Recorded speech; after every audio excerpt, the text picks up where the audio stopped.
Pinag-usapan nga ngayon ng mga netizen ang nasabing video ni Sir Andrew Yulo, Mark Andrew Yulo, kung saan ay ibinahagi nito ang kanyang pagbabike papunta sa kanyang trabaho.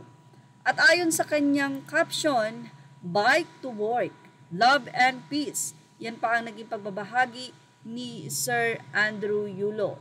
Marami namang netizen ang pumuri at natuwa sa pagiging responsableng ama daw nitong si Sir Mark or Mark Andrew. Ama ni Carlos Yulo nagbibisikleta papuntang trabaho. Ibinahagi ni Mark Andrew Yulo ang kanyang ginagawa nitong pagbibisikleta kapag siya ay papunta sa kanyang pinagtatrabahuhan. Gamit nito ang kanyang simpleng bisikleta. Ayon sa mga ulat ay isang travel agent liaison si Mr. Yulo.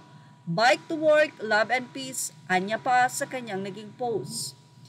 Kung masama naman daw ang panahon, ay nagkukommute na lamang ito papunta sa kanyang trabaho or siguro kung umuulan.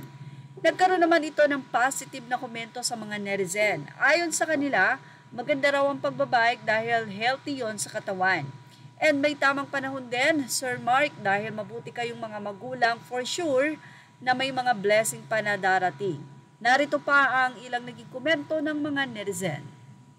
Mula sa mga netizen, narito ang kanilang comforting word para kay Sir Mark Andrew. Okay lang yan sir, basta mag-ingat ka palagi, God bless you more. Ulirang, ama at asawa. Say naman ng ilan, ayos yan sir, ingat po kayo, hintay na lang sa tamang panahon, may pag-asa pa naman po sa iba mong mga anak, may dahilan ng Diyos kung bakit nangyayari ang lahat. Tama sir, sa ibang anak ka babawi. God bless. You have maintained your dignity as a father. You are humble, forgiving and understanding. Salute and bravo. Ingat po kayo. God bless. In God's time, hindi na po kayo magbibisikleta. Just pray for your safety every day. Prayer is very powerful. Say ng isang netizen, sayang ang ginto, ang parent habang buhay yan dyan will educate si boy ng GF at manager. Kasabihan, di marunong lumingon sa pinanggalingan, hindi makakarating sa paroroonan.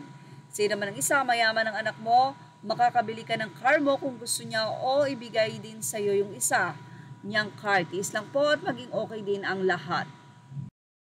Nakakahabag, say naman ng isang netizen, pero okay lang po, masaya kayo ng pamilya mo, sanay po kayo sa hirap, sana nga lang dyan si Kaloy para tulungan kayo. Say pa ng isang netizen, it's good for your health po, next po na lang daw yung wealth. God bless. Say ng isa, love and peace tatay, find peace and happiness sa simpleng buhay na meron kayo.